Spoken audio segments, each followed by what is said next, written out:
Okay, thank you very much for joining me on the stage, the panel. My name's Callum Murray. I'm editorial director of Sport Cal. I'll just quickly introduce the panelists and then we'll take it from there. Next to me is Loic Alves.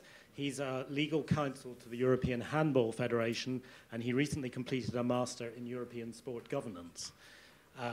Next to him is Silke Kastner.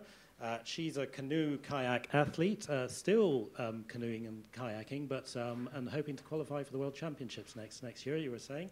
But she's also chair of the Athletes Commission of the DOSB, which is the German National Olympic Committee. And their position is, it's time that athletes take their destiny in their own hands. Next to her, we've already met Patrick.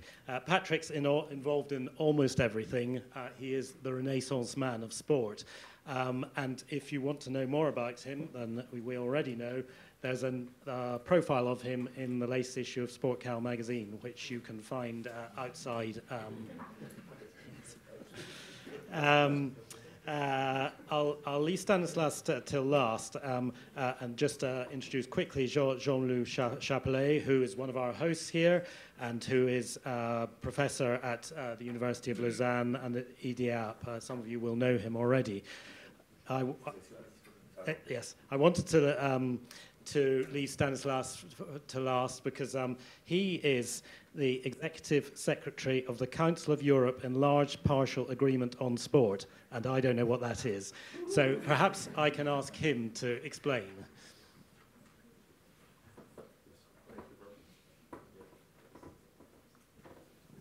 Okay, thank you.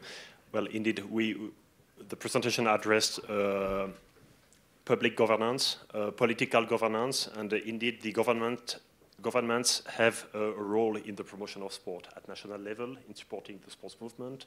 Also, they are trying to coordinate their efforts at international level to see what are issues of common interest for the ministries of sport, which are issues on which governments should play a role, and there are a number of international conventions on anti-doping, on spectator violence, on match fixing. There are conferences of sports ministers addressing topical issues. Nowadays, good governance of sport is at the top of the agenda, I would say, but also issues such as sports and human rights. And within the Council of Europe, Enlarged Partial Agreement on Sport, we are the body in charge of this intergovernmental cooperation in the field of sport. I have to mention that Council of Europe, it's not the same as the European Union. It's a continental organization covering 47 countries from Iceland to Azerbaijan, which is matching more or less the geographical scope of the organization of sport in Europe, because the European federations are also covering the entire continent and not only the European Union. And it's an intergovernmental organization with no supranational competencies, mostly focused on values, democracy, human rights, rule of law. So that's it to introduce the Council of Europe. Don't care about Enlarged Partial Agreement of Sport. It's the body in charge of sport within the Council of Europe. Okay, Stanislas, and just quickly, there are some sports organizations who I think it would be fair to say are suspicious of the role of the Council of Europe and other European bodies in the governance of sport. They think that it's their role to govern sport, not yours. What would you say to them? Okay. No, I think indeed there is this old question of autonomy of sport, and the fact that some sports organization would claim that it's not an issue for the public authorities. But I would say that we have moved a long way from the beginning of the year 2000, and we are more and more able to address issues of common interest together. For instance, that's the case of in anti-doping, where WADA is a joint venture bringing together public authorities and sports movement. On match fixing, we found other ways to work together, but the provision you have in the Olympic match fixing code are almost the same as those in the Council of Europe Convention against match fixing. And now on good governance in sport, we are able within IPACS, the International Partnership Against Corruption in Sport, to work together to find solutions. And there are less and less organizations claiming full ownership, and that good governance in sport, it should not be the business of the government, because governments have a role to play also to promote good governance at national level, maybe to condition the granting of subsidies with compliance with some good governance principle. And this is essential to mainstream good governance in sport, because we cannot expect the international federation to be the best example in good governance if all the national federations don't care about this. Governments has also a role to play in prosecuting corruption, including in sport. If corrupt behavior enjoy impunity in all countries, you cannot expect the sports movement to do all the job. And therefore, we need to work together, and that's maybe the future of sport, but it's already the present of sport. Okay, thanks, Stanislas. Sorry, I didn't mean to pick on you. Later on, we'll open up the discussion to the floor, but I wanted to perhaps start with something that Patrick touched on in his talk, which was esports. And I was interested, Patrick, in how your own federation is addressing and embracing esports, or if it is, do you feel that that FIBA, that esports have a role to play with FIBA?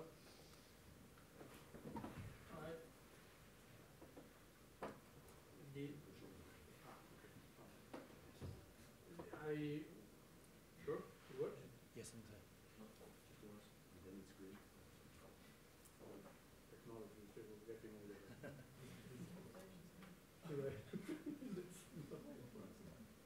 Is it okay when it blinks? No? Now it's green. I use it.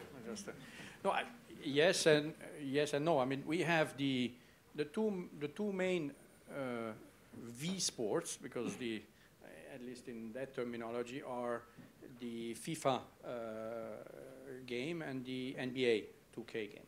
So basketball is already quite present, at least in the top 50, but they're far low compared to League of Legends and things like this. So from that perspective, we're happy. It helps promote the game, but of course it helps mainly to promote the NBA brand in itself. Now, from my perspective as an international federation, what I'm very interested in is trying to find that link between those that game, those that like gaming, but bringing them out and doing the sport then at the end of the day. And that's where we haven't found yet the right way of making that bridge. The 3-on-3 discipline gives us a bridge to that, in the sense that we have created a ranking of players like you would have in tennis.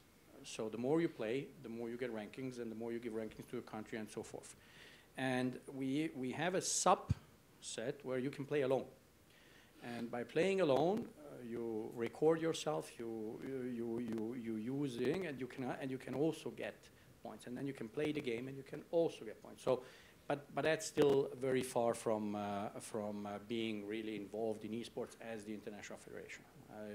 I think we still have a lot to think about what it really means to become part or having esports under ourselves. But do you see esports as a way of reaching those millennials that you were talking about? Yes, definitely. Yes. I think they're out there. In some instances, they have training which are crazy. I mean, it's really, they do practice like hell properly, as every other athlete would, for its own discipline out there. There are also, obviously, as in every sport, there are abuses or exaggerations, but we still have to, I think, work through the process and also mentally get ready on how really to embrace it. Right now, it's a purely business-dominated environment. We're probably not yet fit for purpose to really bring them in right like this. Silke, in your sport, has esports made any inroads? Yes. Not really, but as an athlete spokesperson, I'm involved in all sports in Germany as well, and I'm as well in discussion with our professional leagues, especially ice hockey, and for them, it's definitely a huge problem. That, for example, maybe you know the German soccer league, Schalke 04, they created an own e-sport team, and this is very professional. They're putting so much money in it, and they are running the business. So it's heavy with promotion, fans, etc., to hold against as the National Hockey League against that upcoming movement in esports. Loic, have you identified esports as... We have a couple of handball games, but it's kind of very secret, and Okay. nobody's Now I'm interested. Nobody's really playing it, and you have like a few company. First, they are struggling a bit with image rights, so this was a big discussion because like a few years ago they approached us and they said, "Yeah, what you guys can do to help us out with a new game?" We said, "Yeah, we can put you in touch with the responsible entities, such as players, for instance, but." So image rights was really far from harmonized, and then it's also a matter of quality of the game. It's still rather low. We would embrace it if it was existing. The positive side of it is that it reminds us that in handball, actually, our audience is a bit older than in other sports, like 40 plus. So it reminds us that we should focus more on the millennials, and it's like this e-sport pushing, so like internally, guys, don't forget that you have to develop other ways of playing handball, one being beach handball, for instance. But as to e-sport, it doesn't really exist yet. Okay, so we started with something very specific. I want to broaden it out now to a much more general question and topic. In 2016, Sir Martin Sorrell, who was then chief executive of WPP, the multinational advertising and marketing group, warned international sports federations that were gathered for the Sport Accord Convention about the consequences of what he called a tsunami of daily non-stop scandals, and Patrick referred to some of them. Sir Martin said, sponsors are questioning their investment and they remain unconvinced that sports legislators and federations are taking matters as seriously as they should. There are few new sponsors, existing sponsors are exiting, and fans are taking notice. The implications are catastrophic, not potentially catastrophic, but catastrophic. And so he asked, so has sport gone bad, or has the world changed and sport failed to keep up? And I should say, his audience was IOC members, it was international federation presidents who perhaps were not used to being asked these questions directly. He said, in any case, you need to get your house in order, addressing them directly. You need to get your house in order and start leading by example. Corporates worldwide have lived in this fishbowl for decades. Now sport has to adapt or die. There is nothing to stop you being replaced. Well, ironically, it is Sir Martin himself who has been replaced since then. As you may know, he had to stand down in his own governance scandal. But leaving aside his own scandal tsunami, since then, was he right? And is there any evidence of sports organisations getting their house in order since then? And perhaps I could start with you, Jean-Loup, on that question. Well, that's not an easy one, but yes, I think, of course, sports organizations have to react. We heard it before, change or be changed. And what was very important in the previous keynote presentation was that this idea that sport is evolving. It has evolved considerably from the beginning, from the 19th century, 18th century in England, not going back to the ancient games, of course, but to England in the 19th century. And it will continue to evolve. In the 21st century, I'm sure it will continue to evolve. We heard that the international federations were created mostly at the beginning of the 20th century, but this is quite a long time ago. And now, of course, these structures, they have to evolve. And we heard some solutions. There are these subsidiaries, there are the different models, there are mostly associations, but maybe in the future there will be other types of legal structures. I'm proposing myself cooperatives, which are very common in many jurisdictions, in particular in Switzerland. This could be interesting for athletes, for example, to be members of the cooperatives which would run sport in the future. It is not going to happen tomorrow morning, of course, but maybe in the 21st or end of 21st or 22nd century it will happen. What do you mean by a cooperative? Well, cooperatives are a form of organization that exists in many jurisdictions and which combine the commercial aspects and the ownership aspect. This is different from a limited company. For example, in Switzerland, Migros or Coop or Raiffeisen, they are cooperatives, and therefore they are owned by the cooperators. And we could see the analogy here with the athletes, for example. The athletes would own the cooperatives that would own their sport. Going back to e-sport, because many people talk about e-sport, of course we did at the beginning, but we use e-sport in the singular, but in fact we should say e-sports, because there are as many e-sport as there are games, video games. And the big difference with normal sport or traditional sports is that there are owners to these games. For example, FIFA, the FIFA game, FIFA 2018 now, is owned by EA. And so on for FIBA, probably. I mean, I don't know exactly the owner. But so it makes a big difference. This is a new type of player in the sport, or in the esports for the future. But if we go back to the athletes, I think the cooperative would be a solution for the future. Okay, interesting. Stanislas, do you see evidence of sport beginning to get its house in order, as Sir Martin suggested it should? Yes, I think so, and for sure it's as a reaction to the scandals that took place in 2014, 15, 16. I think that good governance of sport was already on the agenda for a few years. There was the universal principles of good governance adopted by the IOC, a number of standards, 2008. But indeed, it was moving a little bit slow. And after 2014, 15, it accelerated the movement. And now there is this review of good governance of International Federation that was launched by ASOIF.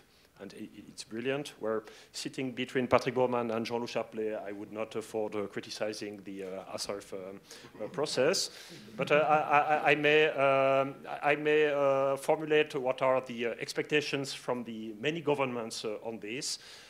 Is that more transparency is expected on the results collected through this process, because it's very important. I understand the reasoning to not to upset the International Federation that engage in this process on a volunteer basis. And those which are the less committed to good governance, we should not name and shame them and send them away. That's a risk. But at the same time, what is at stake is to restore some confidence, some trust. And in keeping all the results confidential, it's not the best way to restore confidence for the public authorities. And the second reservation on this is that it's great for the International Summer Federation, but we would expect more and more federation to take commitment and to engage in that kind of process. And I know, for instance, that the winter sport, they have completed the exercise, but they are not communicating at all about this, not taking public responsibility on their process to improve governance, and that's a pity. And a number of people in the public, in the governments, they say, but what are the other federations doing? And of course, in the future, it would be great to have the GAIS member or a broader cycle of international federations getting involved in this. At the same time, I have to say that the process is moving at a national level, and there are more and more national Olympic committees, national sports confederation, or governments that are launching that kind of a review of the good governance of the national sports movement. And there is a real trend, I think, to improve, to get, Jean-Loup would say, better governance in sport. But there is still a lot of work ahead. Okay. Patrick, I think I saw you respond when Stanislas mentioned naming and shaming. Was that something that you feel is unfair, or could that be a useful way forward? No, it's not necessarily unfair. I mean, it's just we're just not ready yet. That's all. I mean, this is a year of work, a year and a half. I mean, it's been so, and I think that we're still missing a bit and piece in terms of matching the issues about transparency, democracy, and decision-making process, and all the criteria that we went through the governance, with coupling them with the financial indicators, how much they have an impact on the way how an international federation structures and taking decision, and that's still not done. And so we're still processing it now. When it's time, I'm sure that everything will be released. But if you go today to you have all out of the 28 international federations, you have a yearly report in, I believe, about 24, where everything is in. So if a public authority wants to read, they can read. Yeah, Jean-Loup. Yeah, I think what is important really is not naming and shaming. It is better governance, as mentioned. Everybody talks about good governance, but who are we to say it is good? Is it good today, tomorrow it's bad? What is important is the improvement, and this was shown by the slide of Patrick very well. There has been improvement since 2017 into 2018, and there will continue to be improvements, I'm sure. And regarding the number of federations which are involved, okay, at the moment it started with the Olympic Summer Federation, but the 5 new sports in Tokyo have been added, so it's not only 28 Summer Olympic International Federations now, but it is 33. And I'm so sure that the Winter Federations will, they have been included already, but the results have not been published. But they are willing to do it. And in the future, probably the recognized federations and so on will be involved. But again, what is important is that we show improvements or no improvements, rather than saying this is good, which means nothing, I think. Okay, thanks. Silke, as an athlete and an athlete's representative, how have you been affected by the tsunami of daily non-stop scandals that Sir Martin referred to? And do you see signs of progress in dealing with them? Well, I can write a book on it. I'll try to give 5 sentences. I think the most touching scandal, of course, is the Russian situation, which came up in December 2014, and it was touching the German athletes from the beginning on. And with the story, it came out that the Russian athletes were doped by the system. And we're touched because we knew that. We have Eastern German history, and we know what happened to the athletes, and we wanted, and we demanded, and still today. So you knew then that athletes that you were competing against, Russian athletes you were competing against, were doped? Yes. It was given in the McLaren report, I think everybody knows. Yeah. But the main point is that the health of the athletes were not protected. And this is what was really touching, which could happen in every other country in the world, probably in Germany, we don't know. But we know these consequences. And we didn't understand really the way of the sport federations, the commitment to the scandal. On the national level, our national federations, the international federations, for the athletes, it was not very transparent which decisions were made and why. We had so many open questions which were not answered until today. For example, after the decision of the executive board of the IOC, shortly before the games in Rio, when they gave the decision back to the IFs, who of the athletes of Russia is able to participate. Each federation did a decision, and until today we didn't know on what base these decisions were made. And this is really tough for an athlete. Then you go back to the Olympic Games, and you're standing on a starting line, and I think there were many questions in the swimming pool which were not answered, and we have a discussion between the athletes. It's not necessary that a situation like this comes in the sport. and into the competition during the Olympic Games. And for the athlete, it is important to know consequently before the start is which decision is to be made and why. And sorry, just to be absolutely clear, you knew before the McLaren report that Russian athletes that you were competing against were doping? We always have a problem with doping. I think no one can say there is no doping in sport. We, from our perspective in Germany, we do everything also as athletes to prove that we are not doped. We want to show transparency with doing doping controls, doing ADAMS every day.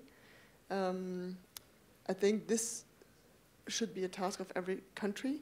We know that not every country has the framework to establish such a system like Germany does, but the world has to improve this, and we have to support each country that athletes are not doped on the starting line. I don't want to answer the question only on the Russian, because in the end, the Russian athletes are the victims. We know everybody, doping is a part of sport, and we don't want to improve clean sports. Okay, thanks. Really interesting. Loic, you've just completed your Master in European Sport Governance, supported by UEFA and the European Team Sports Association. What conclusions did you and your colleagues reach about the future of sports governance, and can you see progress being made? So, but the first part, so we had in Tokyo a session about sport governance, an entire workshop dedicated to the future of sport governance through 5 angles. And MESGO is cross-disciplinary, so it took some time, and we looked to future of leagues, sports organizations, doping through ethics, for instance. And we had to make plans for the next 25 years and try to imagine what would happen. That was in a way interesting, in a way very challenging and almost impossible, like you addressed at the beginning of your presentation. But in a nutshell, few points were actually fascinating. So if you take the issue of doping, for instance, and the matter of gene doping, at the moment it's still a very untouched but fast-growing sector. And how is it going to influence sports? Can we still talk about human performance while you have touched the features of a gene from the very beginning? Will we have, for instance, unisex competitions in 25 years because you have leveled up the natural performance of athletes? We also looked into big data and how it could influence, for instance, the relationship between athletes and clubs or national federations when it comes to bargaining. So if the club says, I'm not going to extend your contract because your data show that you're not performing well anymore, where does that go? And then on a more organizational level, we had large conversations about this pyramidal system. We see that athletes lately, clubs beforehand, they have started to unionize and they want to be empowered. So the athletes, they do not interact with the direct layer of the pyramid they had before, which was clubs. Now they want to interact directly with the top of it. So in 25 years, what does that mean in terms of this pyramid-shaped system? Are we going to see like athletes on the top with international unions, or is it only a trend and we will lack representativity from these organizations, be it clubs or athletes, but it's going to be addressed? And obviously, are we going to move towards less values and more like sport Darwinism, where some powerful organizations will have managed this curve and we'll have an integrated system with all stakeholders, be it direct or indirect stakeholders, integrated fully in the decision-making process? Or will we have breakaway systems where there is no money going down to grassroots any longer? So these are like the main topics we Okay, interesting. Yes, and the pyramid system, interesting, Patrick, as an IOC member, in your pyramid you had the IOC at the top, which suggests that it is the IOC's job ultimately to have responsibility for the governance of sport, to be the ultimate authority. And yet, that's not what the IOC was formed for, was it? The IOC was formed to put on Olympic Games. So in what way does the IOC become that ultimate authority, and why should it be respected as that ultimate authority? Well, I think it's a normal recognition towards the most credible brand within the sports environment. Now, of course, you may question that depending on where you sit. But at the end of the day, even if I'm speaking as president of GALS, and by the way, we will be expanding the governance work into also the non-Olympic sports, but just simply we cannot afford to have the same type of criteria for the International Federation of Chess as the same as the Football Federation. Those are just simply two different size of federations, of resources available, and at a totally different stage of growth in a life for federations that have been 100 years there, and many of those that are not that old. So, but in any case, it will be moving also in that direction. So we'll expand the ASOIF study in that. But even if you take this, okay, today climbing, surfing are in Tokyo. We don't know whether they will be in Paris, but there are others there that would love to do the same. So all of them aspire to be in the Olympic Games. It's the ultimate dream. It's even more so than being possibly at the World Championship. If I remember what Kobe Bryant told the commissioner of the NBA when he said, oh, we do like football, we go with under 23 to the Olympic Games. He said that shortly before the London Games. And Kobe Bryant said, forget it. I will continue to go to the Olympic Games. That's much more important than my ring. Okay, he had already many, so that's that was an easy way. But the feeling that he expressed on behalf of the athletes was pretty clear. This Olympic has something different. Of course, assuming that level field of play and all the things that we know. So even those that are not yet there, they aspire to go there. So at the end of the day, it is the IOC that is on top of the pyramid, and it is setting trends one way or another. Today, it's changing the Olympic program. It's trying to bring in more youthful discipline. It's discussing cost-cutting measures and things like this to make it sustainable for the next 50 years.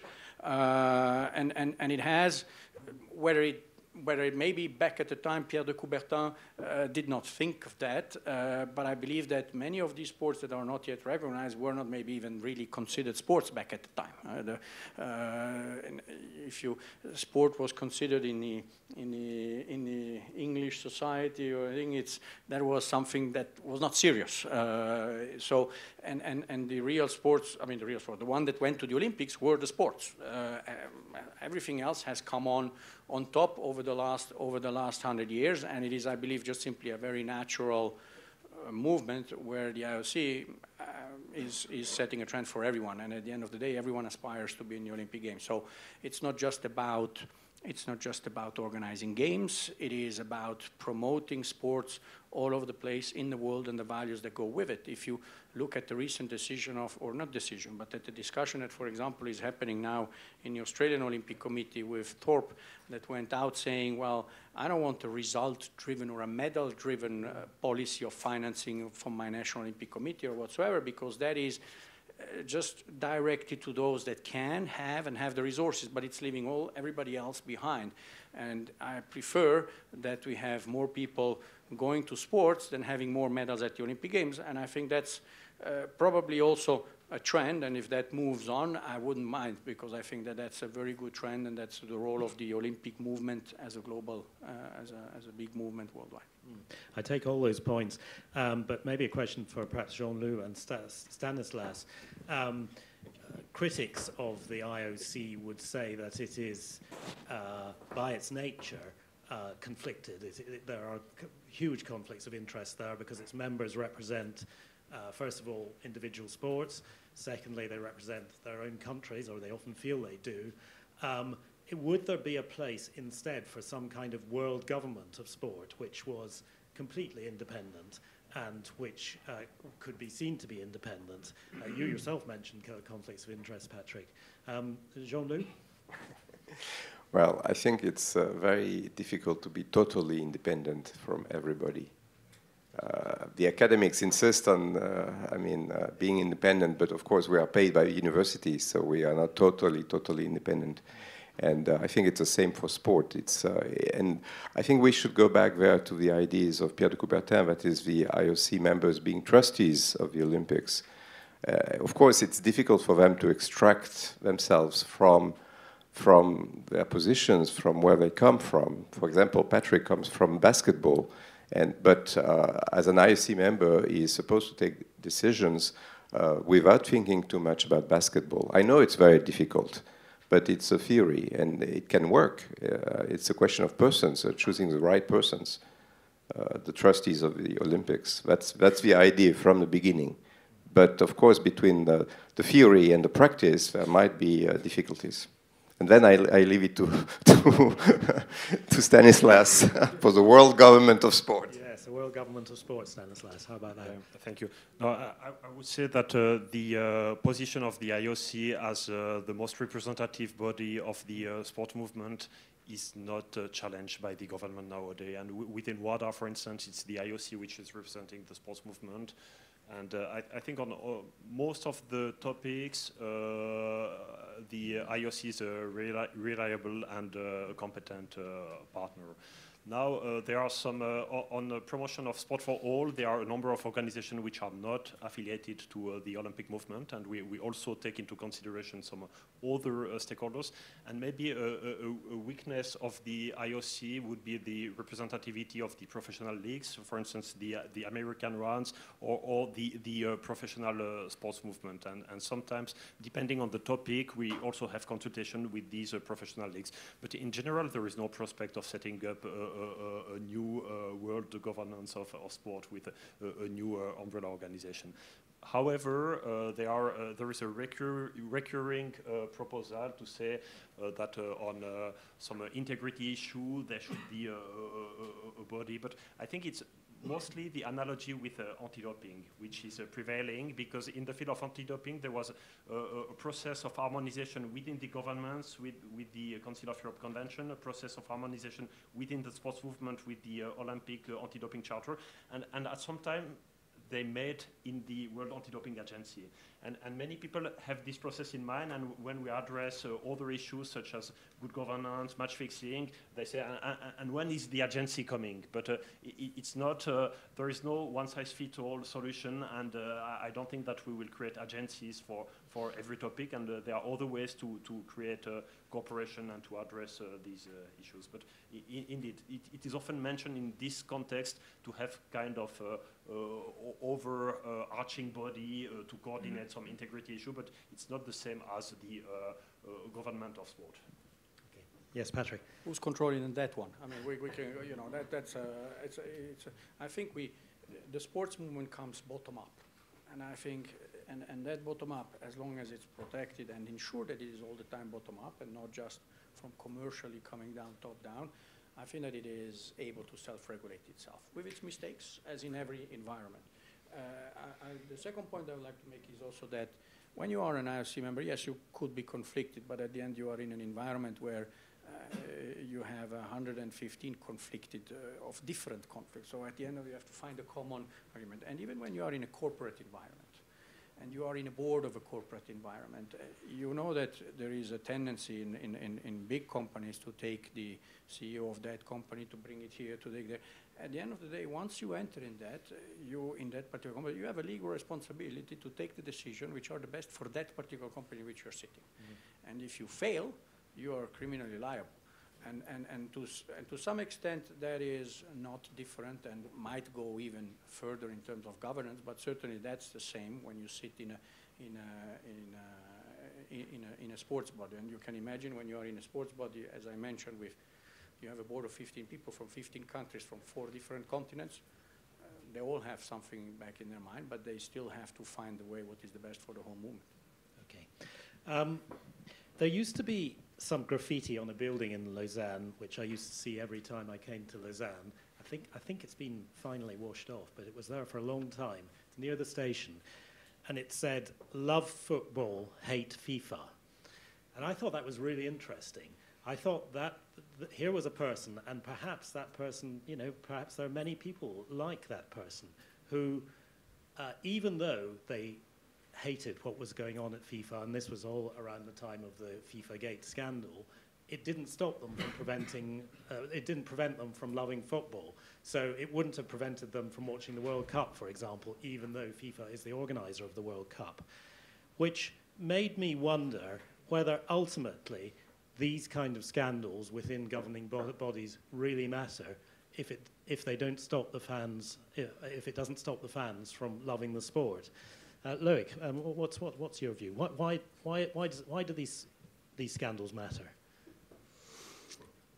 I think one key element is that you have to differentiate depending on which sport is facing the scandal.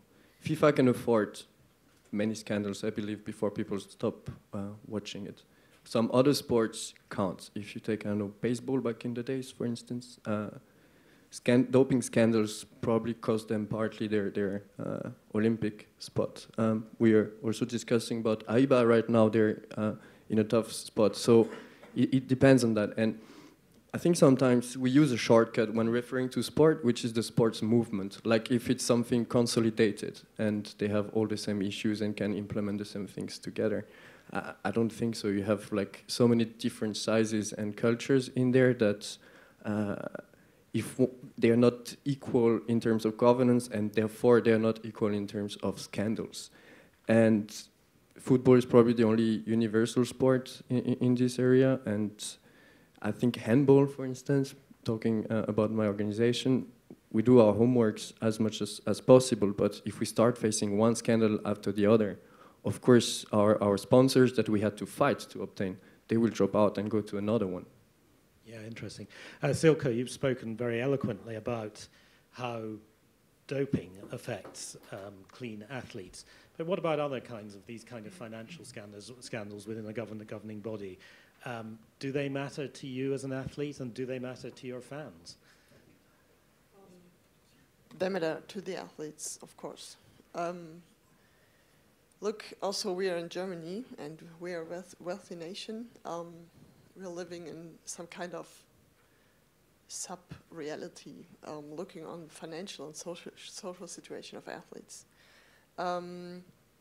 Today, we have to say that the situation of a German athlete is completely invalid. It's not a model you can send a youngster in to be very passionate athlete and to, for many years, 1, 2, 3, 4 Olympiads, and to give your lifetime to the sport. You cannot explain it to the parents or to the athlete himself. Then we currently try to establish a further, more civil system that supports the athletes in Germany via our Sport Aid Foundation. We are currently in discussion and negotiation with the parliament. You know, we have no budget currently in Germany. We were very late with the government. But yeah, we have to discuss a new system to offer the athletes for the future a model where our government and the sports system care for the athletes. Currently, we are in the situation, no social insurance, and really struggling with financial things, each athlete. Also, you're a soldier. When you're a soldier, you have a salary, but in Germany, I can promise you, no one wants to go to the weapon for reasons.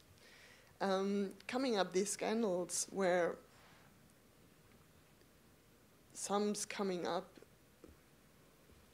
it's not imaginable for athletes. So we're on the one end of the sport system, we're struggling with what can I eat in the end of the month, really. I had these discussions with our swimming team who were not able to go to buy things directly before the Olympic Games because they didn't have enough money, which is really a problem in Germany. And on the other hand, we have scandals about money, and the sums are really unimaginable. So there is a scissor going very broad, and no one understands from the athlete side what is happening there with the money in the system. Patrick, you said yourself that there have always been scandals in sport, and there are scandals in society generally. Sport seems pretty resilient, actually. It's lasted this long. So why are we getting so concerned about it now? I think it's just. I mean, it's the times are what they are. You can today. There is a. I mean, I'm not involved in politics as much as our friends are here. I mean, if you look at the different elections and the debates that are going on in the elections, whether it was back in Austria, back in Hungary, then in Italy, then in Spain, then you have it is a time for trying to shake up the tree in many areas, and it's not just about I hate FIFA. I mean, you could easily say I hate the government, I hate the mayor, I hate the thing, and you will see this as well in many countries. You will see. I mean, it's whatever is an institution and whatever is being there is considered bad. Is the one that is failing to the needs of the citizen, and they don't know. They're working hard and they're paying taxes and they have no clue where the money goes, and at the end they're struggling at the end of the month still. And then they see politicians fighting up there, or rich sports people and sports persons being traded for several hundred millions of dollars, and then having scandals as well. So there certainly is a sentiment that something's wrong. But these inequalities, that's not. I mean, of course, that's a policy matter certainly for governments on how to redistribute wealth, and equally for sports organizations to make sure that whoever participates is treated in an equal and fair way. That certainly is the case when you go to a World Championship or to an Olympic Games, but that's not the case when you're in a professional environment and in a professional league. There, you tend to have those inequality even further and more. So certainly this feeling of hatred towards the organization is not gonna disappear, and it's gonna stay there. But then you will see now in Russia, there will be so many people sitting in front of TV watching the games. Yeah. At the IAAF World Championship, there was the scandal was huge. It was filled even more than before. So at the end of the day, when Martin Sorrell says the fun is affected and he is caring, well, I'm not so sure he's right on that particular one, because at the end of the day, we're all keen at seeing the athletes compete and seeing our favorite team compete, our favorite athlete compete, and at the end of the day, that's what we're interested in, and that's what the television is showing us, and we're going to see. And they're not showing us the inside of the FIFA environment on -3 where they do take the decisions, or the IOC executive board. Nobody cares about that. Yes. Stanislav, UEFA's just signed an MOU with the Council of Europe, which is aimed at maintaining the European sports model, and which the MOU contends is based on sporting and financial solidarity mechanisms, such as the principle of promotion and relegation, open competitions with a balance between clubs and national teams, and a symbiotic relationship between elite and amateur sport. Well, we saw from Patrick's talk that that's not the only model, is it? I mean, the US model is quite a different one. So why is the Council of Europe, what is it about that model that the Council of Europe wants to support? Okay. Well, first of all, I have to say that this MOU, it's not a one-shot PR exercise with UEFA. It's reflecting 15 years of close cooperation we had with UEFA on many topics: integrity of sport, promotion of grassroots sport, safety of athletes. And indeed, we had this reference to the European sports model in the MOU, because nowadays it's a matter of concerns in many countries in relation with the EuroLeague basketball. And and we would like in the upcoming years to further work on this and to update the European Sport Charter to reflect these ideas, because we feel that these principles that you mentioned in quoting the MOU are under threat right now. And I think at least in a governmental perspective, the national identity of national teams, the system of promotion and regulation, is something that governments are committed to support. And it was not that obvious in the recent decision of the European Court of Justice, whereby I have to say that sometimes some sports organizations made mistakes, and they could have anticipated some reaction from the European Court of Justice, but it's something we want to put on the agenda. Okay, thanks. Jean-Loup, ASWAF's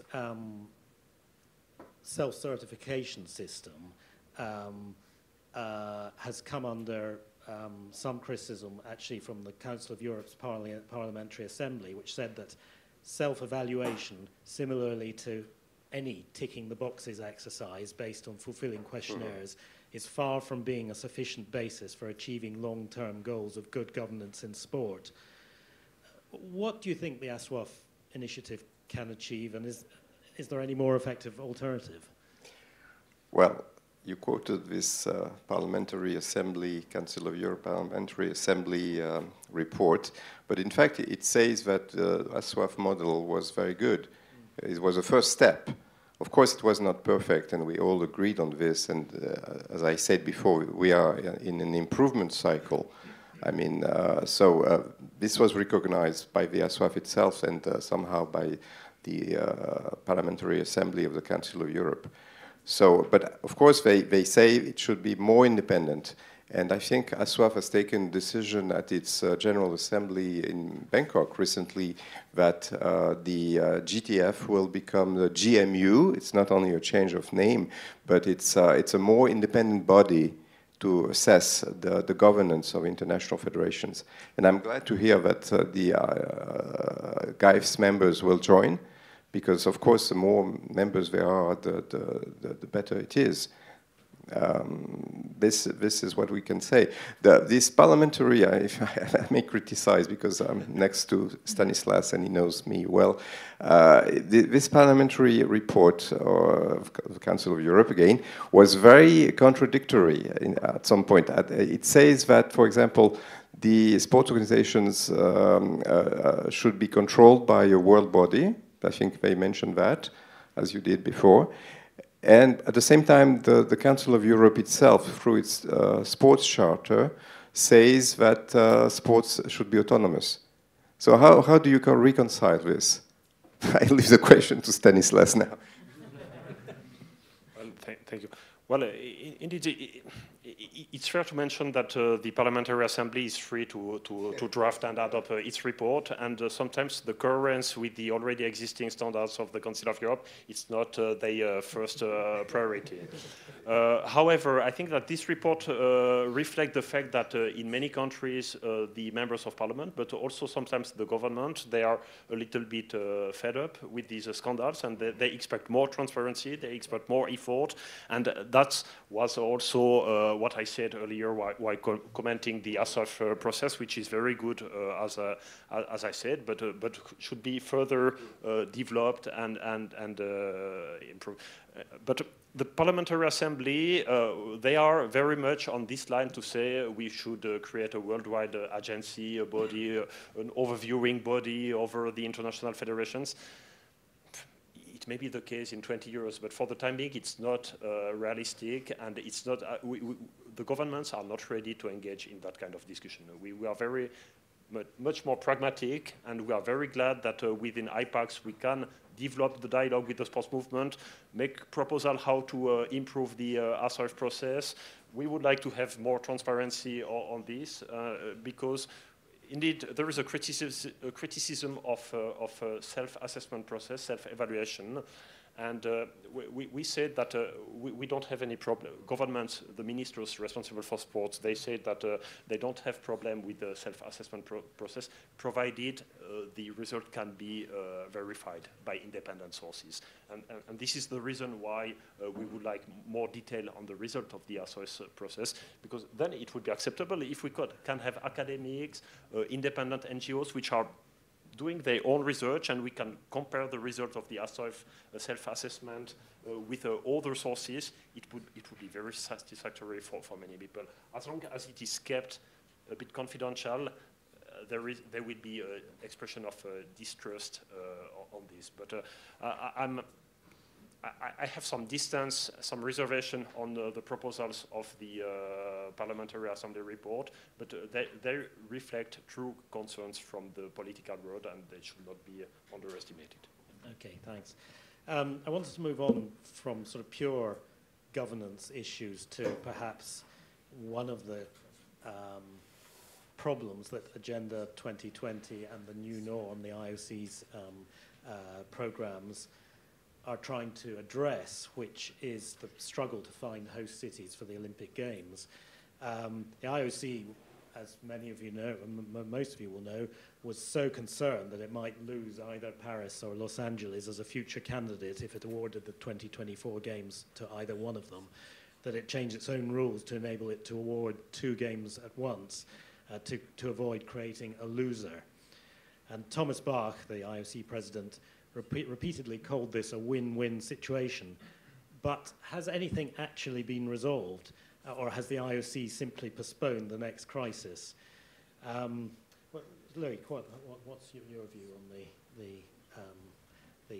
the struggle to find hosts for the Olympic Games? Well, for the Olympics, I stand quite far away from it on a daily basis. So the examples I can give is from our own events. Yeah. We can't call a Euro event in handball a mega event. So what we do is that we have to listen a lot to the bidders, and whatever conditions we're going to set first, they might come with counter proposals. So of course, like, we have general guidelines, but along the way, we compromise a lot. We also saw this. We also a bit. We're lucky because we're in Europe, so we don't face scandals such as in Qatar, where there is illegal workers or human rights violations.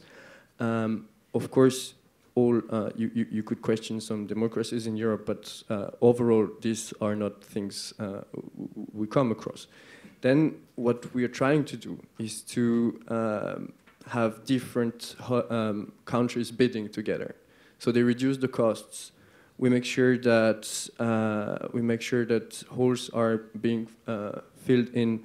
I think Eurobasket had also the same trend with different countries bidding for the same event. And in our case, it's been very successful, and we're going to have the next applications being voted upon in a month or even less. And we have 2 big bids coming from 3 countries together. So that's what we want to promote in the future: reduce costs and have more bidders instead of one city. Okay, Silke, from your point of view, as an athlete's representative, how much of a concern is it to you that the IOC is apparently struggling to find host cities? Look, from our German perspective, we have to ask ourselves as well. We had several bids in the past years, and with 2 of them in Munich and Hamburg, the people were asked if they want the Olympic Games. So first we took the step to ask the base at home, and looking from our perspective, it's always the thing in both Hamburg and München that the people first see their daily problems, and they don't want to have more problems. When you're talking about something like the Olympics or other huge projects, we also have other projects in Germany that are not running, Stuttgart 21, an airport in Berlin. People don't want to discuss among their current situation, and they're very fearful to start new things. New things means infrastructure which needs money or something like that. They want to have a secure framework. And coming from the sport and the Olympic Games, the people say, okay, I know that they have problems. We're not sure if this is the right project that should have a place in Germany currently. what I can tell from an athlete's perspective, as well as a German citizen and European citizen, we had the International Youth Day in Cologne, and an event like the Olympic Games or other huge sport events, multi-sport events, everything is good to be hosted because it brings the world together. People are joining, and all these international and intercultural come together is what our world needs, definitely. Yes, absolutely. People, the important thing, I think, if you're the IOC, is to make sure that there is not a referendum, because if there is a referendum, people will vote against it. And yet, it seems to be the case that when a country does host the Olympics, mostly they think it was a success. So how do you get, as an IOC member, Patrick, how do you get over that hump where their public opinion is saying, no, we don't want an Olympic Games, and then if they do have one, they find actually it's not such a bad thing after all? This is, I think, what Silke just said is, I mean, we're all scared of big things, new things, and then we read the titles in the media, and the media don't help in that particular case, I have to say. They highlight mainly what's bad. But behind a Universal Expo or an Olympic Games, there is the opportunity to bring the people together and to create new energies for the country, for the region, for the city that is involved and that is at the center of it. And in some cases, when everybody's complaining that the sports movement is archaic, old, and old-fashioned, at some point you need an electroshock. You need something that brings people together, especially when you only have bad news all the time. And the good thing about sport or about a thing is that it does create, once it's there, it does create mainly and very regularly only good vibes. People are happy. But of course, if you try to rationalize it down and then you try to use it for political purposes, which is what happens all the time when you have a referendum, you start debating it from left in one way and from right in another way and from depending what it is. And of course, that's an easy target for an opposition all the time. That's very unfortunate. I think we're going to go.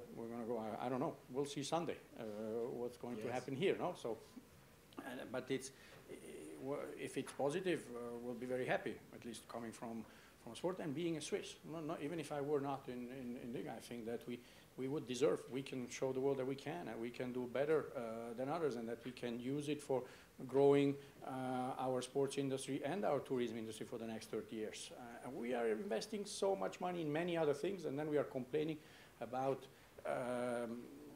let's say, a portion of that money because it goes to sport or to a mega event. And I think there we lost a little bit the perspective on matters. But talking badly about sport pays. Today it's something that gives you headlines and gives you points in the population, and for your electorate is extremely valuable. If I may, I just want to go back to one point on the governance. I want to highlight what Stanley just said. We have an excellent relationship with the Council of Europe. Now, we may not agree on everything, and I don't think the Council of Europe discloses everything. Sometimes we also don't understand how things get to a certain discussion and to a certain protocol. So, but having said that, I think that the fact that we are working so long together on many things, the similar way UEFA has been working with them, at the end you build up that trust that you need. And sport and governments, it's a binom. It goes together. There's no other way. We may have been fancying for years that we are living in a bubble or outside of it. It doesn't work. And the same for the governments. They say we don't care. But there are things that today, there's no barriers anymore. There's no virtual barriers anymore. The internet goes all over the place. And there's issues that are transfrontalier, how do you say, cross-border. And if we don't work hand in hand, in particular for the integrity of the game, or for any game, then we're stuck. Alone we cannot do. We don't have this great power, public power, that we can send the police somewhere and say, you go to prison. That's not us. So we do need them for that. But we also need them for working and in infrastructures, in health issues and so forth. So I think that works pretty well. Where we get where this trust is slightly going in, not yet there, is what we don't understand is that when the European Parliament, which is different, and I appreciate that, is giving in one direction and saying the European sport model is the right way to pursue, with all the ups and downs, please correct, because we are fed up with all the mess that you are creating. But it's the right thing. When the Council of Europe says it's the right thing, and how come that then the body that is supposed to administer that politics takes totally different decisions and sees Europe as the United States of Europe and therefore a copy-paste of the United States? That is where and being in sport, I have absolutely difficulty in understanding this dichotomy between what is the political world saying, which is pretty clear, and we have to get better. If we're not, we should be punished, no doubt. But at the same time, we should protect the European sports model, but then we cannot open the door to by the bureaucracy of the system in Europe, saying, sorry, this is an industry, so it has to respect, so it's free circulation, it's globalization, free market, and it's an industry, and therefore whatever happens, and if a private promoter comes and destroys the FIFA World Cup, we don't care. It's in order. That's where we as sports movement fail to understand, and that's where we seem sometimes not to be able to go hand in hand, and not saying with the Council of Europe, but in general terms with the authorities.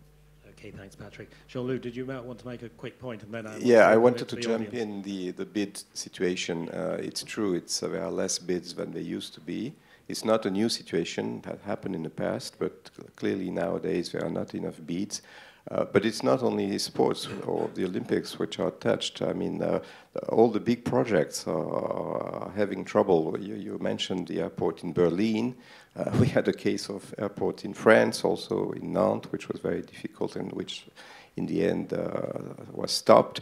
And coming up is Heathrow. I don't know if you heard about Heathrow. Well, I'm sure you heard about Heathrow, the new runway, and the Prime Minister is for, but the Foreign Minister of Britain is against it. It's going to be an interesting debate. But what can we do about the Olympics? I think that the situation is, of course, there will still be some negative votes. But the essential thing is that there are at least two or three candidates, two or three good candidates. And then the Olympics can continue, because the IOC's main responsibility is to award the games every 4 years. So you need candidates.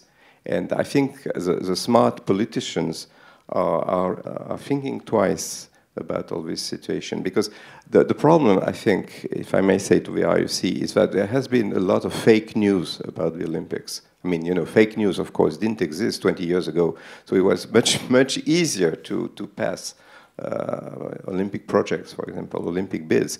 But today there are so many fake news, and we've seen that, of course, in Sion and in the Valley, where a referendum will take place this weekend. If you don't fight fake news, they become truth. And I think it's absolutely essential to fight fake news, also in sports and in the Olympics. Okay, thanks, Jean-Loup. So I wanted to open the discussion out to the audience. Would anyone like to ask any questions to any members of the panel?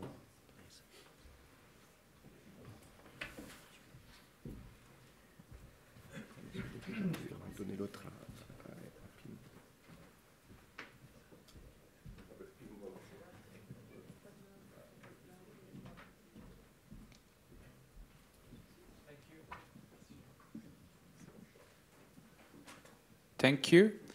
Stefano Canepera, University of Lausanne. I have a question for Mr. Baumann for your very interesting presentation. You said that sport is moving fast toward Asia, but then you presented the European model and the American model. So my question is, what is, if it exists, a national model of governance of sport?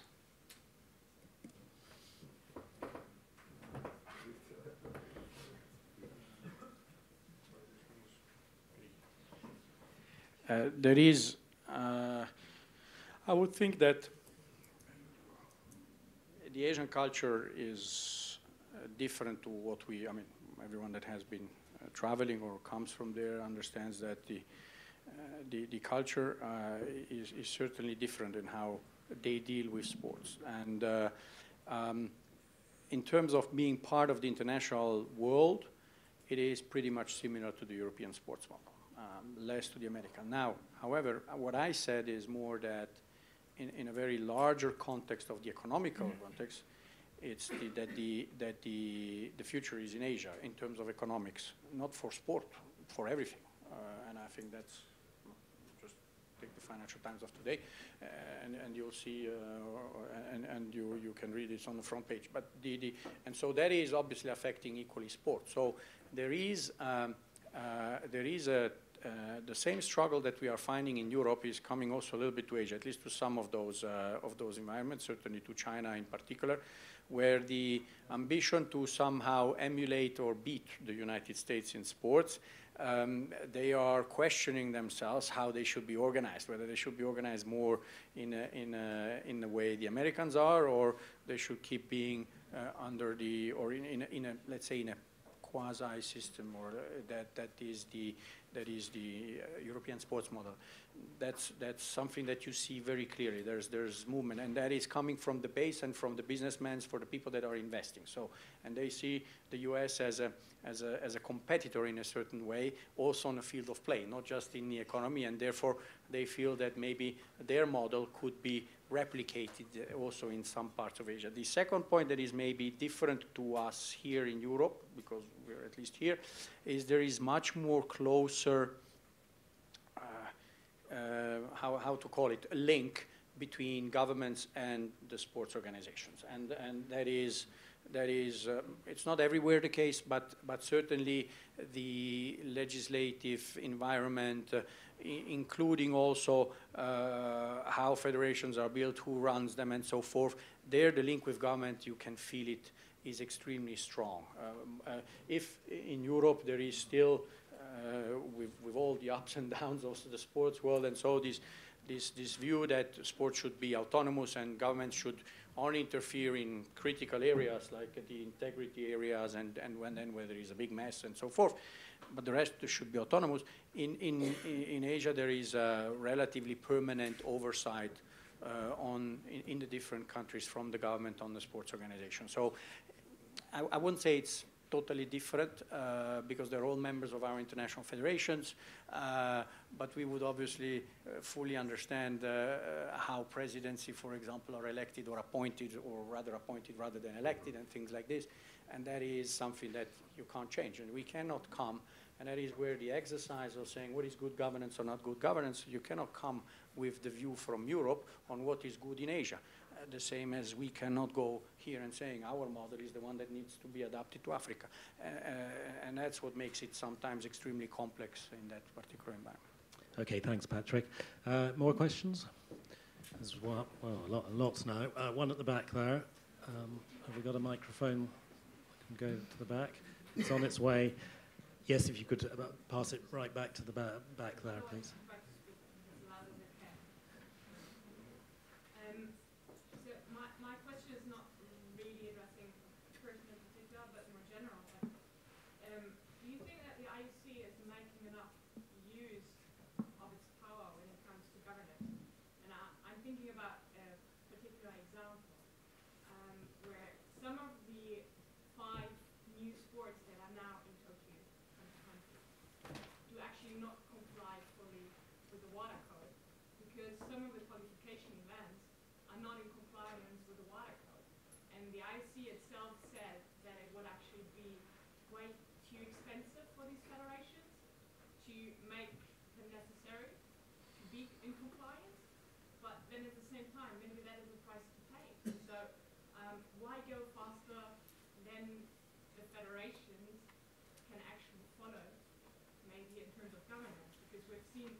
Similar things happen with commercialization. It went faster than they could actually control what was happening. Oh, interesting question. Are you aware of this issue, Patrick? No, I'm not aware of, because also I'm sitting on the water board. I've not been, we haven't been tabled with a paper saying that one or the other sports would be non-compliant. Therefore, I'm not aware, and I would probably refute, and that's not the case. Or otherwise, it would have been at least on the table of the Water Foundation Board or the Executive Committee to take a decision in terms of compliance. Can you be specific about which sport or sports? I think it was circus. We know who it is.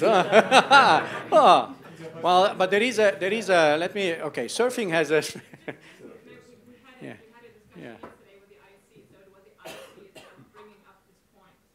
Yeah, no, that is a, okay, but that's slightly a different point to, the ISA, which is the International Surfing Association, is WADA compliant, to make it very simple, and the athletes that will be going into the qualification for the will be submitted to whatever is necessary in terms of doping and controls and things, which are absolutely WADA compliant. Now, whether the whole environment of the surfers is WADA compliant, that's a totally different question. The surfing is one of those that I mean, of course, you cannot go into details when you go through what's happening in the world of sport, but surfing is, in fact, the federation that is relatively young, and generally it is made up of professional organization of surfers. So promoters call it, or organizers, and there are a few. Some are the most important one. They have the key surfers worldwide with the credibility for it, but they are not, they are now trying to bring everyone under the International Surfing Association.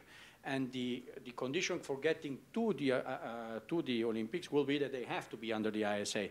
But all those organizers of surfing events and all those where the major surfers or key surfers are participating in events, these are organizations that are not directly under the control of the ISA.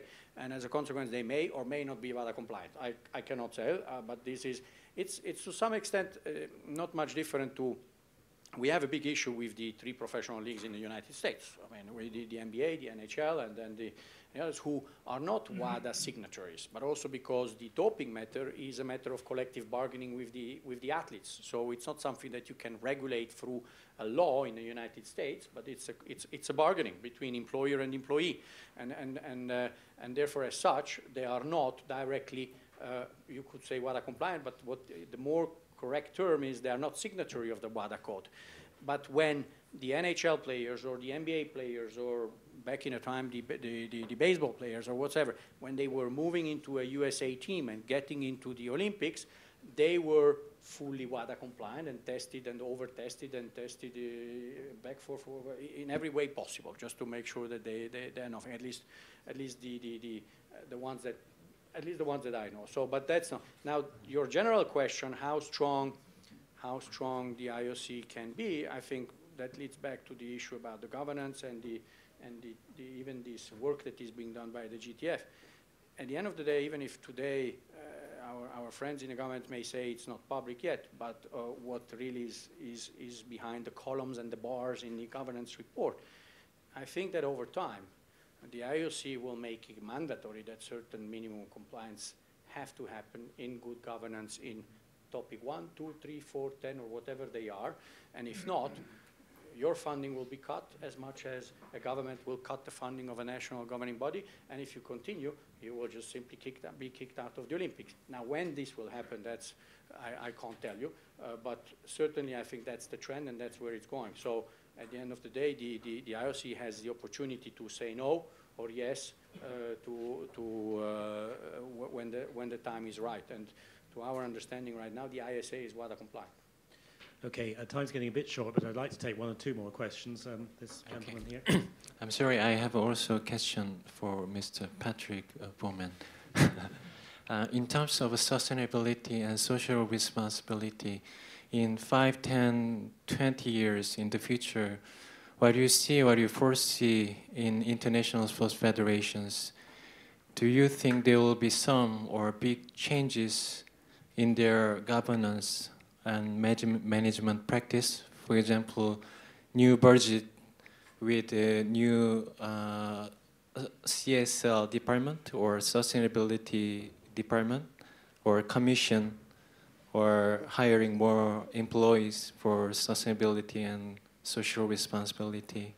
Actually, in 2013, International Ice Hockey Federation created a new social and environmental committee, and they're doing very actively now. So it will be an honor for me to hear your opinion in international sports federations, in terms of sustainability and social responsibility. Thank you. To be short, I think yes.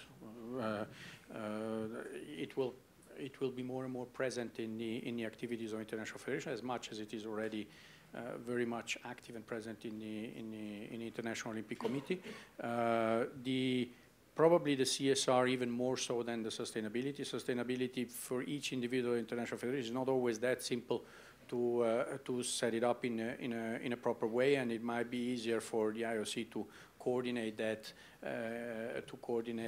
more efficiently. But I understand that from the inquiry that the IOC has done on every international federation, everyone is already active also on the environmental aspects and sustainability of that. CSR even more so, because at the end of the day, it is still about the real value of sport, which is to bring sport to everyone, whether he can or not afford it. And there's a lot of parts of the world that cannot afford it, and it is our duty, responsibility, our way of giving back to everyone the opportunity to practice sports, whichever sport it is. So we have created a specific foundation for that. Others have a commission for that, and I believe that's going on. And what is very good is that many of the athletes that have been successful themselves are actually extremely active, either in matters of sustainability that they care particularly, but certainly also in matters of corporate social responsibility, and they're giving back a lot to less developed and more difficult regions to reach with the whole structure of an international federation. Okay, thanks, Patrick. More questions? There's one there, the lady in green. It's on its way to you.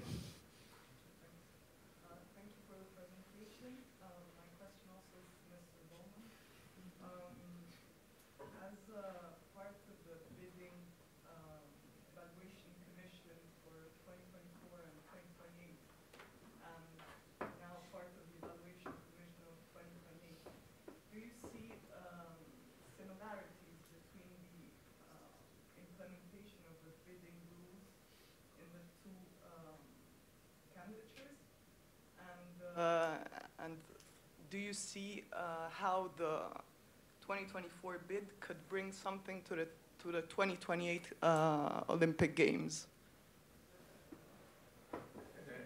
At least it allows me to make a little point just as a, I don't think the IOC was afraid of losing one or the other. I think the IOC was very much intent on trying to get both. And I think the primary focus was that. It was not a matter of fear, but it was a matter, how can I have, I'm having a golden opportunity here. So how can I be fast and reactive in a 100-year-old organization and change the rules in a way that I can have the best of the possible scenarios, and having two great cities for 24 and 28. Now, I think the changes of the bidding process now is made in a way that it is, and I think this has happened also in our international federations in the past. We've been fortunate enough that you send out the book with 15 pages of conditions, and you get back 10 candidates, 15 candidates, 20 candidates, and you just put pick. It was relatively simple for international federations. For the IOC, it's been always a little more complex. It's much bigger. So, but that obviously is no longer the case, that you have that kind of easygoing and coming bid process and many candidates coming. So you do need to work with the cities. The good thing about the Olympic Games is that it can help, and I think the Ministers of Sport, for example, were, at least in Europe, they were in Paris just 10 days ago, and were discussing about what is mega events and how, in fact, Europe should embrace mega events, and should help and should make it happen more often than less, rather than less. In fact, also trying to get a bit against the democratic trend of trying to vote them down all the time. But this process is now a partnership between the city and the owner of the event. Cities have plans, 30, 40, 50 years plans of developments, whether it's for an area, we've seen London, whether it's for the whole city, we've seen Barcelona was one of the greatest examples. And if those plans match with what is required for an Olympic Games, it's the perfect match.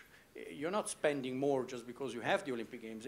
You're just accelerating your investment plans in your city and in your region by using as a catalyst the Olympic Games. And the process today is leading to 1 to 2 years of discussion before even you get into the candidature system. And the experts of the IOC are traveling to the cities, whoever wants. You don't even pay for it anymore. You go, they tell you, no, this is not very logical, change it. This is not in order, cut it down. Why didn't you think about that? And so forth. And I think this process will lead to many more candidatures, and we've seen already some signals in that area than the IOC was even thinking of. But there's still work to do. It's not all about just simply addressing the candidature process and making sure that values, missions, and are exactly in sync between the event itself and what the city wants. But it's then also probably some work on the program itself, on the size of the games and so forth, that the IOC also is now working in terms of trying to get less cost and other aspects as well. Okay, I think we've got time for one last question, ideally one that all the panel can answer. Gentleman in blue at the back there. Oh, okay. I'm told we have time for. I'm told we have time for 2 or 3 more questions. So good news. Thank you very much. I have a question for all of you, specifically to Jean-Loup, Stanislas, and Patrick Baumann. You said, so Patrick Baumann, you said at the beginning, sport reflects, mirrors society. So what happens in society happens in sport to some extent. The governance topic started after Salt Lake City scandal. You said it at the beginning, gender balance, term limits. Then in 2008, the IOC produced the Principles Universal, the BUPS. And then there have been a couple of frameworks on sports governance. There is a major issue today with sexual harassment, and you showed a picture of Harvey Weinstein today, before. And I was wondering to what extent this issue could be integrated in the governance narratives, because now the things are more or less consolidated with the works of ASOIF, the Council of Europe, and other stakeholders in the field of sport. But you have these trends, this stress on the system, so new issues. Would this be something that would be dealt within the framework of governance, or is something completely else? Actually, I'm going to ask Silke to answer that one first, as a representative of athletes. And interestingly, as you're probably aware, Silke, there's a lot of pressure on the USOC over the sexual harassment scandal there, and on the USOC to take ultimate responsibility for it. As somebody who represents our National Olympic Committee, what's your view about that? First of all, the topic sexual harassment is, as well as doping is, an appearance in sports. We also have cases not comparable with the one in the US, but it's really touching what's happening there, and we feel that, to be honest, the sport system is not able to handle these cases. What is it, like doping? When a coach is touching an athlete, a youngster, it's a situation of dependencies. The athlete is under pressure. Shall I say something or not? What's happening? What are the consequences? So it's not in the interest, and we feel it in every case, of the federation to clarify the situation with, for example, a coach or the one who did. It's more or less the situation that the athlete stands alone, has no legal consultant, and we have to ensure that all athletes are protected in that field. So what is our topic in Germany as athletes representatives? Maybe some of you know that we founded a new organization that actually should provide service to the athletes and overtakes the work operationally of the Athletes Commission. Athletes Commission stays as it is. The structure will not be changed, but we need a body that is working for us, because I'm a volunteer a full-time volunteer. And I need somebody who's working for me, definitely. And our new organization can be a standout as a point for athletes to go to speak to in case of sexual harassment. Why this? We need an independent institution for the athletes that is outside of the federation and the sport system, when they can go to and consult what to do in these cases, so that you are not talking as an athlete in between these dependencies. You're normally integrated. Perhaps I could just ask you also, just to expand on that, with I know you're just back from Canada, where you were part of a group that is developing an athlete's charter. Can you just explain a little bit about that as well, and how that might have a role to play in this area? Yes, of course. I think, as I mentioned already, the Russian scandal brought out many questions, and of course, looking on the Russian athletes, as I said, we were touched because the athletes' rights and the health of the athletes were not protected. And this is what we started with the WADA Athletes Committee. We wanted to point out what are the rights of the athletes, not only what is demanded by the athlete. He has to do the doping control, he has to do ADAMS, he has to do everything. His personal rights are touched very, very deeply and is not confirmed with our constitution in Germany or in Europe. So what are the rights of the athletes? And this is not written down in the WADA code, for example. And this is what we want to bring together, of course. Actually, in our opinion, the WADA code needs a philosophy that is binding, and in case of binding, looking on the rights of the athletes. And in case of the rights are not protected or something is happening, also a sanction system needs to be implemented. So on the one hand, if an athlete is progressive in doping, he will be taken out of the competition and training. And on the other side, if someone is touching the athlete's rights, it can be everything. Data protection, everything, also sexual harassment. He should also be sanctioned, of course. It's a depending system. The athlete has an entourage, and we have to observe everything, in our opinion. Okay, thanks, Silke. Did anyone else want to address the sexual harassment question? Yeah, sure. Well, I would like to say that we have taken an initiative called Start to Talk, and if you go on starttotalk.org, you will see some presentation and tools that were developed, and we are trying to commit our member states and partner sports organizations to address this issue and to start campaigns, to train coaches, to develop awareness raising tools for the parents and the organization.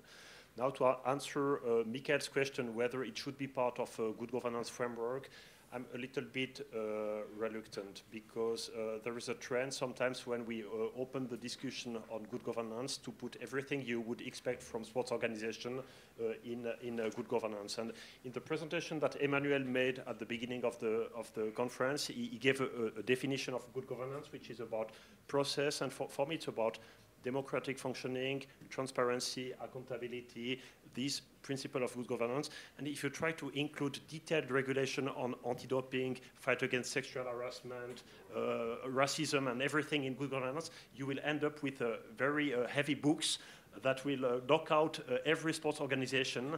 And those are issues to be addressed, and they are very essential, but we should not put everything under the title of good governance, because we are mixing up things that are a little bit different. That's my opinion. Jean-Loup.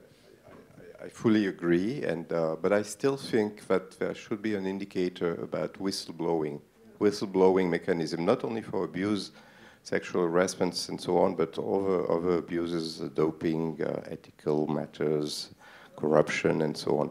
So this is essential that some whistleblowing mechanism is put in place. maybe independent or not independent, but organized, and this is part of better governance. And we have a PhD candidate working on this at IDHEAP at the moment. Right. Okay, another question, and this one probably, I guess, will be the last one at the back there. Hello, thank you for the presentation as well. My question goes to Mrs. Silke Keisner. You touched a little bit the financial topic, the struggles that the athletes have to take to go to the Olympic journey. Do you think that the revenue distribution for the Olympic Games should change in order to be more transparent, should go directly to the athletes, and or Rule of 40 should be eliminated in the Olympic Charter? I, of course, like your question. Maybe, Silke, you could just explain. I can explain the entire context. I should do, because in Germany we have a proceeding with our cartel office, which came from the sport gooding industry, who were asking if the rule number 40 is a monopoly situation for all the companies who want to marketize athletes and themselves during the competition period of the games. When we got the information that the proceeding was running, we had shortly founded our organization in Germany. It was just 1 week old. We found out that we could be part of this proceeding, antitrust proceeding, and this is what we do as well today. We are a party of that, as well as the IOC and our NOC is, and we could give input and feedback on rule number 40 of the IOC Charter. This is just the context. We did this on 23rd of May, and we wrote down that the athletes worldwide participating in the games should get a revenue as a compensation of the Olympic marketing revenues as well. And we had a huge discussion in Germany about what should it be, and what kind of compensation should it be for an athlete who is preparing several years for the Olympic Games, which is a lifetime invest. And we all know for sure that not every athlete earns money with his sport. In Germany, I can tell you, just a few people do earn money. It's skiing or something. Okay, we made a number. It's about 25% from the IOC revenues, marketing revenues, to give it back to the athletes. We have an idea, of course, how it should make sense. We're thinking about the education of the athletes, or the job transition situation, which is very heavy to handle for the athletes. And this entire subject belongs to the social and financial security of an athlete during his sporting career. So this is maybe a concept we can talk about in future, that athletes should be safe, that the international sport system and sport organizations can better take care of the athletes in that way. If they also spend more revenues to the athletes, or spend it to the education of the athletes. We also made a second point, which is, we said, the anti-doping budget needs more power, so that the anti-doping organization should become more independent if they have more money.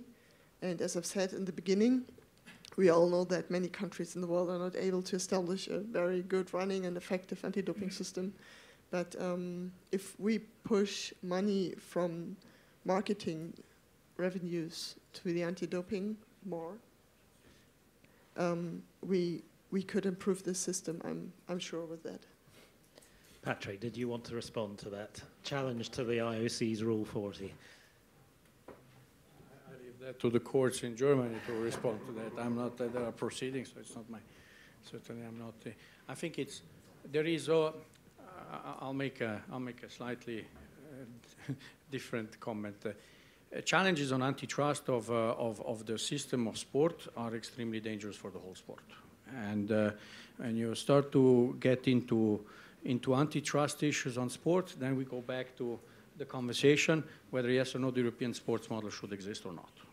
And I think that those who challenge it, they don't understand what they're really challenging, because just to challenge a point, you can have the whole castle go down. Then there's no Olympic Games anymore. There's no World Championship. It's going to be privately organized, and good luck to that. Now that might not be just the case for that, but it's just simply a fact that if we put the issue on sports and things on the terms of antitrust, sport is going to lose, and we have a history of that in losing, and the United States has started first. So it's not a matter of Europe. There's only one organization that has obtained in the United States an exclusivity of being nominated as a monopoly, and everybody else none. So there's a track record there. I think that's one point. The second, I think about the revenue redistribution. I mean, I believe that there is a revenue distribution scheme which triggers down the pillars of the International Olympic Committee, whether these are international federations, who then in turn can trigger down to the national federations where the athletes come from, and the National Olympic Committees, who are the ones that are inviting the athletes to the Olympic Games. Now, is there enough money that is going to one or the other pillar or not? That's a long debate, even between just simply the two pillars. And then what the money is being used for within the National Olympic Committee or within the International Federation, that's another question and another topic. And I believe that there is certainly room there for improving the situation of the athletes if it needs improvement. There is 10,500 athletes. There's many more out there that are training, and there needs to be some sort of parachute system, and it has to somehow bring programs that will affect everybody and not just the 10,500. But having said that, this is a request from the athletes in Germany, and I'm sure that they will have the opportunity to express their point of view. First of all, it is not only a request from the athletes in Germany, which was also very interesting for me to know. We opened a letter to Thomas Bach so that he's not informed by the proceeding. We wanted to be progressive and sent him a letter and explained our position about that. And we directly got international feedback by athletes, which was very positive, and they agreed totally on that issue we gave in that special German case.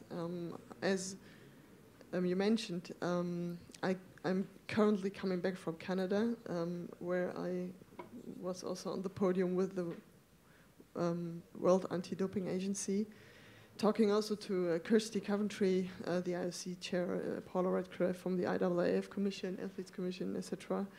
Very good people and also very constructive in the debate. Athletes from all over the world joined there, and they made the same point on that.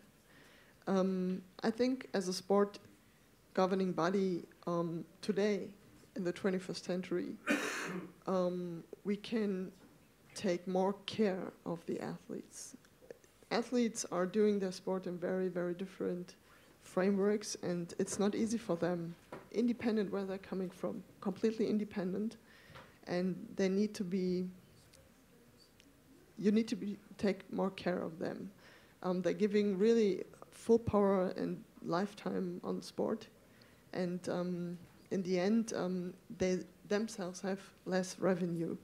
I completely agree. There are good things happening in the IOC with scholarship system, etc. But why shouldn't we think about to enlarge a scholarship also for youngsters? We're talking about Youth Olympics, whatever, but we really think about a duty of care for the athletes, and this is why we're also talking about that. I think this is a debate that might carry on after this session. But now, ladies and gentlemen, I'd like you to thank the panelists. Thank you very much. Well, thank you very much to you, Callum. This was a very interesting debate. And now I'll invite you for drinks and standing dinner. Thank you.